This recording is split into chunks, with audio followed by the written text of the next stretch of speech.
एक गांव में एक बूढ़ी माता रहती थी। बूढ़ी माता बहुत गरीब थी और वह एक छोटी सी झोपड़ी में रहती थी। जो कुछ रहता बनाती खाती और भगवान का ध्यान करती और उसी में वह सारा दिन मगन रहती। कोयल की कुहकार, चिड़ियों की चहकार सुनकर बूढ़ी माता एक मिट्टी के बर्तन में पानी रखती और थोड़ा सा दाना बिखेर देती। वहीं कुछ ही दूर पर एक छोटा सा बागीचा था जहाँ हर शाम कुछ बच्चे खेलने आते थे। वैसे ही एक शाम एक छोटी बच्ची वसुंधरा, जो खेलते खेलते थक चुकी थी, बूढ़ी माता की झोपड़ी के पास गई और दरवाजे से अंदर झांकते हुए बोली, दादी माँ, मुझे थोड़ा पानी पिला दो। बूढ़ी माता अपनी टूटी हुई खाट पर सो रही थी। वह दरवाजे की तरफ देखते हुए बोली, कौन है? उन्होंने देखा कि उनके दरवाजे पर एक छोटी सी बच्ची खड़ी है। वह मुस्कुराते हुए उसे अंदर बुलाई और कहा, जरा रुको, मैं तुम्हारे लिए घड़े से ठंडा पानी लाती हूँ। बूढ़ी माता ने वसुंधरा को थोड़ा गुड़ और पानी पिलाया। घड़े का ठंडा पानी पीकर वसुंधरा को बहुत आनंद आया।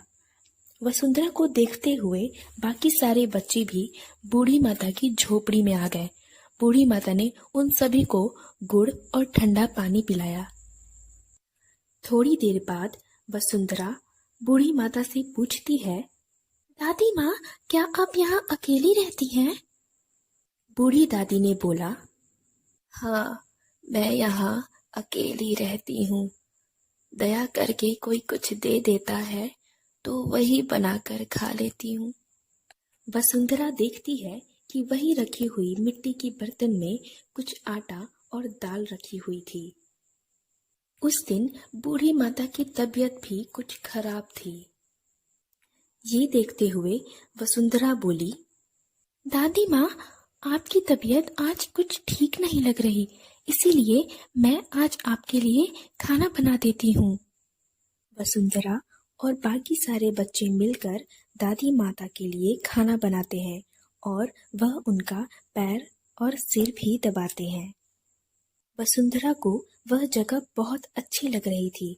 वह बूढ़ी माँ से बोलती है, दादी माँ, यहाँ का वातावरण कितना सुंदर है। बूढ़ी माँ बोलती है, ठीक है, मैं कल तुम सभी बच्चों को जंगल घुमाने ले चलूंगी। बूढ़ी माता के इतने सुंदर व्यवहार को देखकर सभी बच्चे बहुत खुश हुए और उन्होंने आपस में तय किया कि वह अपने अपने घर से थोड़ी थोड़ी अनाज, कोई चावल, कोई दाल इत्यादि लाएंगे। उस दिन सारे बच्चे अपने अपने घर जाकर अपने माता पिता से बूढ़ी माता के बारे में बताते हैं। उन सभी के माता पिता बहुत खुश होते हैं कि उनके बच्चे बूढ़ी माता की मदद करना चाहते हैं। अगले ही दिन सभी बच्चे अपने अपने घर से अनाज लेकर बूढ़ी माता की झोपड़ी में गए। देखते ही देखते बूढ़ी माता की सारी खाली बर्तनें भर जाती हैं।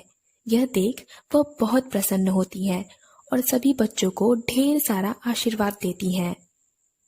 इसी तरह सभी बच्चे मिलकर बूढ़ी माता के लिए हर हफ्ते अनाज लाते रहते। बूढ़ी माता भगवान की कहानियां सुनाती और सारे बच्चे मिलजुल कर बूढ़ी माता का सारा काम करा देते, जिससे उन्हें बहुत आराम मिलता था। बूढ़ी माता बच्चों से बोलती कि वह थोड़ा थोड़ा खाना खाकर घर जाएं, लेकिन उनके पास 2 ही खाने के बर्तन थे। इसीलिए उन्होंने एक बड़े बच्चे को बोला कि वह बगल में केले के पेड़ से कुछ पत्तियां तोड़कर लाए। बच्चा लकड़ी की मदद से कुछ केले की पत्तियां तोड़कर बूढ़ी माँ के पास लाता है, जिसे वह धुलकर साफ कर देती हैं। उसके बाद सभी मिलकर खाना खाते हैं। बाहर हल्की हल्की रिमझिम बारिश हो रही थी। बच्चों ने बूढ़ी माता से जिद किया कि वह उनके साथ टहलने चले। सभी बच्चे बूढ़ी माता का हाथ पकड़कर उन्हें बगल के आम के पेड़ के नीचे ले जाते हैं।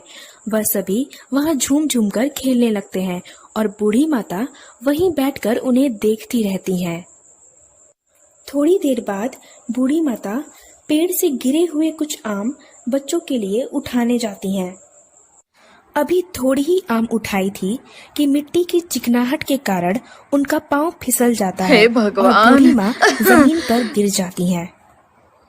तेजी से फिसलने के कारण बूढ़ी माँ के सर पर चोट लग जाती है और वह दर्द से कहरने लगती हैं। उनकी आवाज सुन सभी बच्चे उनके पास दौड़े हुए आते हैं। वह बूढ़ी माँ की मदद कर उन्हें कुटिया में ले गए। इतने में ही अंधेरा होने लगा और सभी बच्चों को अपने अपने घर जाना पड़ा। वसुंधरा एक पवित्र अच्छी लड़की थी। वह दादी माँ के सर पे चोट देखकर बहुत रोई और स्नेह भरे आंसुओं के साथ वह बूढ़ी माता के पास गई और उनके सर को धीरे से सहलाया और अपने घर की ओर चल पड़ी। रास्ते में वह सिर्फ बूढ़ी माता के सिर पर लगी चोट के बारे में ही सोच रही थी। वह अपने घर के पास एक बेंच पर बैठ गई। सोचते ही सोचते वह कुछ औषधि के तलाश में जंगल की ओर जाने लगी। घने जंगल में वसुंधरा को डर लगने लगा। तभी उसे कुछ दूर पर एक रोशनी दिखाई दी। वह उस रोशनी के पास गई। उसने देखा कि एक पेड़ की पत्तियों से सुनहरी चमक निकल रही थी। वह उस पेड़ के पास गई और देखा कि सभी पत्तियों पर राम लिखा हुआ था। वसुंधरा मुस्कुराई और उस पेड़ की कुछ पत्तियां लेकर वह बूढ़ी माता की झोपड़ी की ओर दौड़ते हुए गई। वसुंधरा की झोपड़ी में घुसते ही पत्तियों के कारण पूरी झोपड़ी में रोशनी फैल गई। वसुंधरा उन पत्तियों को पीसकर दादी माँ को पिलाई। उसे पीते ही दादी माँ बिल्कुल ठीक हो गईं। वसुंधरा बहुत खुश हुई और दादी माँ को खुशी से गले लगा लिया। दादी माँ ने भगवान को धन्यवाद दिया और वसुंधरा को ढेर सारा आशीर्वाद दिया। घड़ी की टन टन सुन वसुंधरा की आंख खुली। उसने देखा कि वह अपने कमरे में बिस्तर पर सोई हुई थी। यह देख वह दौड़ी हुई अपने माता पिता के पास गई। उसके माता पिता ने उसे सारी बात बताई कि वह कल शाम घर के पास वाले बेंच पर सो गई थी और उसके माता पिता ढूंढते हुए उसे वहां से उठाकर कमरे में सुला दिए। वसुंधरा की आंखों में आंसू थे। उसने अपनी सभी दोस्तों को इकट्ठा किया और उन्हें अपने सपने के बारे में बताया। उसने कहा, सुबह का सपना सच होता है, इसीलिए हमें देर न करते हुए जंगल में जाकर दादी माँ के लिए औषधि ढूंढनी चाहिए। वसुंधरा ने कुछ बच्चों को दादी माँ के पास ठहरने के लिए बोला और कुछ बच्चों के साथ वह जंगल की ओर चल पड़ी। वह सभी बच्चों के साथ उसी जगह जाती है जहां उसने सपने में वह पेड़ देखा था। वहां पहुंचकर उसने देखा कि उस चमकीली पेड़ की जगह वहां एक महुए का पेड़ था। महुए के पेड़ को देखकर वसुंधरा खुशी से उछल पड़ी। वसुंधरा बच्चों की मदद से उस महुए के पेड़ से कुछ पत्तियां तोड़ बूढ़ी माँ की झोपड़ी की ओर दौड़ी। झोपड़ी में पहुंचते ही वसुंधरा उन पत्तियों को पीसकर बूढ़ी माँ के सिर पर लगी चोट पर लगाती है। उसे लगाते ही बूढ़ी माता के सर की चोट तुरंत ठीक हो जाती है।